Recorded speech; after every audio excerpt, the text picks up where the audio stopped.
you for joining us today to learn more about Richmond Metropolitan Habitat for Humanity's Homeownership Program and application period for March 2023. Richmond Habitat serves the local Richmond area, including the city of Richmond, Chesterfield, and Henrico counties. A list of available properties will be available with the application. This year, we will be offering properties in the city of Richmond and Chesterfield County only. Habitat homes are sold with an affordable mortgage, and payments cannot exceed 25% of your gross monthly income. For example, if you make $3,000 a month, your monthly mortgage payment cannot exceed $750. That payment also includes your real estate taxes and your homeowner's insurance.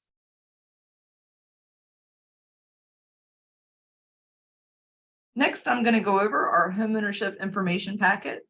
This packet can be found at richmondhabitat.org/homeownership, and it covers qualifications, the application process, the timeline after you apply, and some other tidbits of information. Habitat has three main criteria to qualify. The first is having a need for better housing. So whether you're currently living in unsafe or overcrowded conditions, you'd be homeless if it wasn't for friends or family, you're in need of handicap accessibility, if you're unable to qualify for a traditional mortgage, or if you pay more than 35% of your gross monthly income for rent and utilities. The second criteria to qualify is having the ability to pay an affordable mortgage. There are several ways to determine this, and the first is that you've held a lease in your name in the last 12 months or less to show that you have experience managing household expenses. Although this is a first-time homebuyer program, a first-time homebuyer is defined as someone who has not owned a home in the past 3 years or experienced a foreclosure in the past 7 years. Continuing with the ability to pay criteria, there is no minimum credit score. We do pull a credit report for each applicant, and we use this information to calculate your debt to income ratio. If you do have some items on your credit to clear up, your total collections cannot exceed $2,500. And if you have these collections, we do ask that you present a feasible plan to pay those off in the next 12 months or less. If you have judgments on your credit report, those need to be paid off in 30 days or less in order to be considered. Lastly, if you've ever filed a bankruptcy, it must have been at least 5 years since discharge for a Chapter 7 and at least 3 years since discharge for a Chapter 13. Continuing with the ability to pay, our income requirements are based on family size. For example, as you can see on the chart below, a family of 3 would have a minimum income of $30,000 annually or $2,500 a month. And the maximum annual income for the family of 3 is $72,500. For qualification purposes, we accept all forms of income that have a reasonable expectation to continue for at least the next 3 years. For example, a child who receives Social Security benefits ending at age 18 must not have turned 15 before closing. The same would apply for a child who receives child support. We also require a consistent 2-year employment history if your income is received from employment.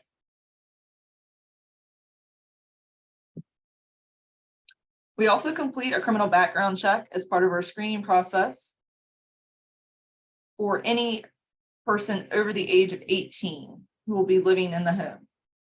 Feel free to reach out with any specific questions. The last of our criteria is willingness to partner.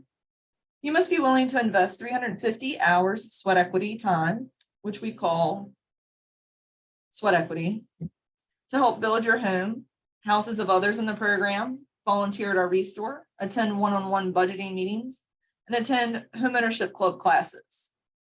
The requirement for veterans is 200 hours. Next, we're going to go over the steps to apply in March. Applications will be accepted beginning March 1st through the end of March. Applications can be found on our website or at any of our locations. Addresses will be listed at the end of this presentation. Out-of-pocket cost for the initial application, the only out-of-pocket cost is the $30 program fee to cover the cost of pulling your credit report, and that's per applicant. Some additional out-of-pocket expenses to consider once you're accepted are a $1,000 down payment or 1% of the purchase price that's due before construction begins on your home. When the home is completed, you will also pay approximately $400 for an independent professional home inspection. And at closing, you will pay approximately $500 for your first year's homeowner's insurance.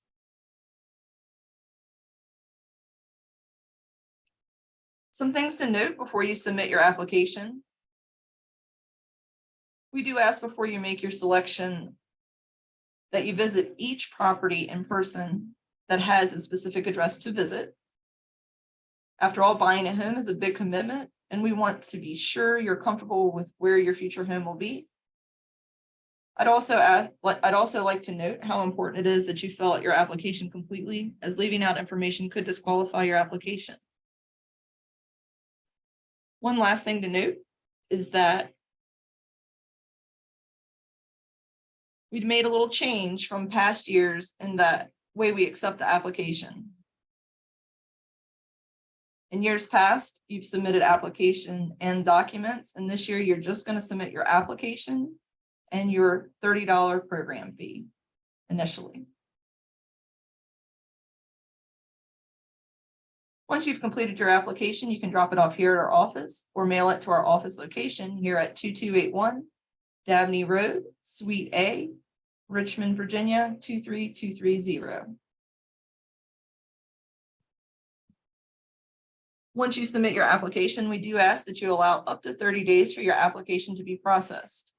This year, we have a new option to check your application status. You can click on the green application status request button, which can be found at our website, richmondhabitat.org/homeownership. We will respond to your request once your application has actually been processed and reviewed. The application process takes approximately 4 months. And the time frame between approval for the program and the actual purchase of your home is approximately 18 to 24 months. Again, once you apply, please allow 30 days to receive notification about next steps. This could include a letter requesting supporting documents or missing information with your application, a letter or a notice to address the items on your credit report, or a notice to inform you that your application was denied. Eligible applicants will be reviewed by our Homeowner Services Committee for final selection. We will reach out to you in advance of the committee meeting to let you know you are eligible and when you can expect to learn if you were selected for a home. Selected applicants become partner families in the Richmond Metropolitan Habitat for Humanity Homeownership Program. Those selected will attend an orientation meeting in July. After orientation, new partner families will be required to complete 30 hours of sweat equity in 30 days. To learn more about our volunteer opportunities, please visit our website at richmondhabitat.org/volunteer. Next, we are going to go over the March 2023 homeownership application. The official list of properties will be included in this application packet, but not in this presentation today. As I mentioned before, you'll just submit that initial application and program fee of $30 per applicant. You'll also find within this packet a QR code that will link you directly to the richmondhabitat.org/homeownership page to submit a request to check on the status of your application.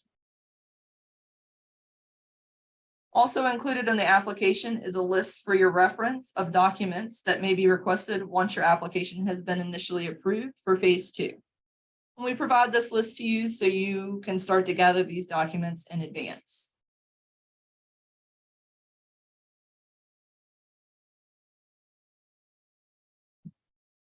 So the first 6 pages of the application packet will actually be for your records. And once you get to this page, the next page is where the application begins.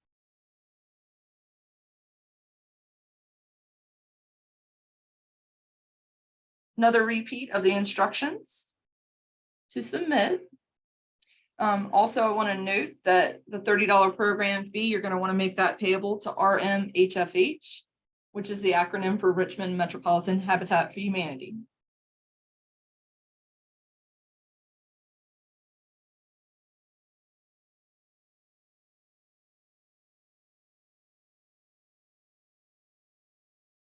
Also, on this first page of the application, we have your electronic disclosure authorization. If you would like to elect to receive status updates and official letters by email, you may complete this document. Page 2 of the application, which is actually where section 1 of the application is, includes your basic demographic information, including dependent and non-applicant adults who will be living in the home. Next in the application, we'll list the available properties to apply for. Please note there's an abbreviation key for each property. NB stands for new build. R means the home is existing but will be fully renovated. BR refers to the number of bedrooms. BTH, the number of bathrooms. And lastly, ATT shows that the home will be an attached home, meaning it will be a single family home, but will share at least one wall with a neighbor. Next, section 2, present housing conditions. This is where we ask if you have had a lease in your name in the last 2 years and the lease dates, as well as the amount of rent you were responsible for. Below this section is where you will indicate your need. Please give us as much information as possible when answering the question below regarding your need, and also the question of why you feel you need a Habitat home. This information will be shared with the committee to aid in their decision-making process.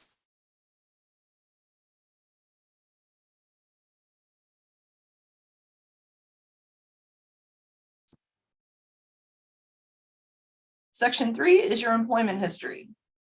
We require a full 2-year employment history. We ask that you please explain any gaps in your employment. If you need more space, you can use a separate sheet of paper, or you can continue into the co-applicant section if there's only one applicant. But please indicate you're continuing your employment history by crossing through the CO and co-applicant. In section 4, we ask for your income information. In the example on your screen, I've outlined what we are looking for in each question.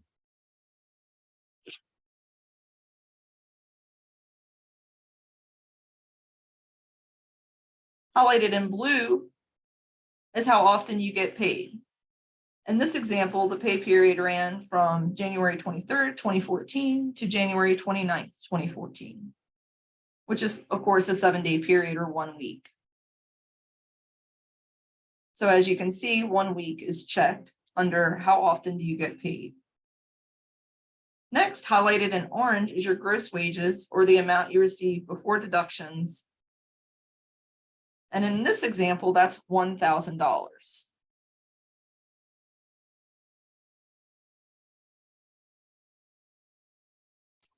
Lastly, we ask for your year-to-date gross income. And in this example, highlighted in purple, you will see it's $5,000. Also, under employment, we have a section for you to list your self-employment income. For self-employment, we're looking for your adjusted gross income for the past 2 years' tax returns that you have filed. Your adjusted gross income can be found on page 1 of your federal 1040 tax return on line 11.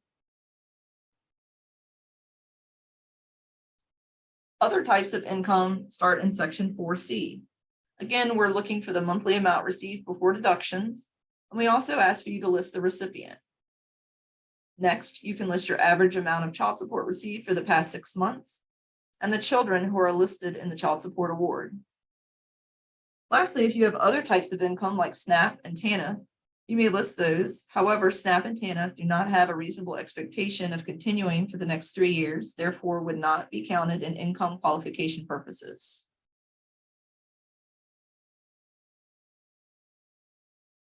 Section 4D income of all other adults in the home 18 years and older. We ask that you list their income, although we do not use non-applicant adults' income for minimum income qualification purposes. It is necessary to ensure that the total combined household income does not exceed the maximum allowable for your family size. Next, we have section 5, assets. In this section, we ask that you answer all questions yes or no and enter 0 in the right column if you have no assets in that category. If you have more than one checking or savings account, you can combine the totals. Next, we ask that you list the current balance of any non-traditional banking assets. For example, a pay card where you might receive Social Security, child support, employment, or your tax refund. Next, where it asks, do you own property? We are looking to see if you own land, and if so, what the most recent current tax assessed value was. After that, we ask if you own more than one vehicle. Although we do not consider your primary vehicle an asset, if you do own one or more additional vehicles, we ask that you list the lowest total value from your property tax bill. If you have a retirement account, like a 401k or an IRA, we ask that you list its current value. We also ask for current values of stocks, bonds, CDs, money market accounts, and whole life insurance policies. Term life policies do not have cash value and therefore would not need to be listed. In section 6, debts, we are looking to ensure that we have the most accurate reflection of your current debts in order to calculate an accurate debt to income ratio. Number 1, under debts, we want to know if you've paid a large sum toward your debt or paid off a debt in the last 60 days. If you have, it may not have been updated on your credit report. Number 2, under section 6, are there any debts on your credit report that are co-signed by a person not on this application? If you do have debts that are being paid by another individual for an account that you are co-signed on, you can provide 12 months of their bank statement showing proof that they make the debt payments. We wouldn't count that payment against your debt to income ratio. Please note that you would need to continue to provide proof of the other individual's payments throughout closing.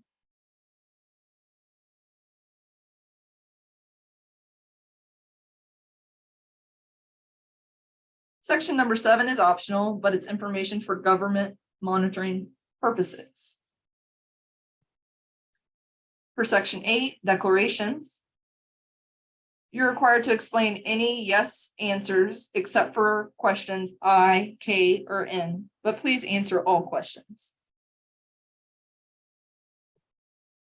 In section 9, authorization and release, there are several places to initial a signature blank at the bottom.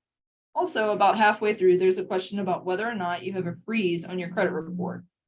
If your credit is frozen, we will be unable to make a determination regarding your credit history and therefore ask that you either unfreeze your credit report or provide codes provided through the credit bureaus so that we may access your credit information.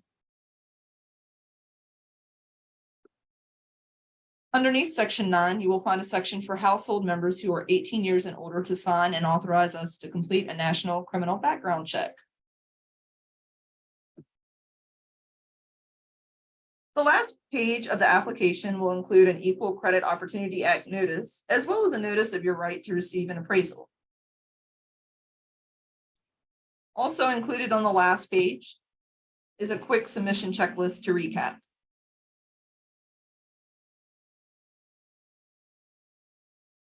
Now the part everyone's been waiting for, applications will be available starting Monday, February 27th. You can print your application at home by going to richmondhabitat.org/homeownership and clicking on the green box for the application, or you can pick up a pre-printed copy at one of our Restore locations or our Dabney Road office.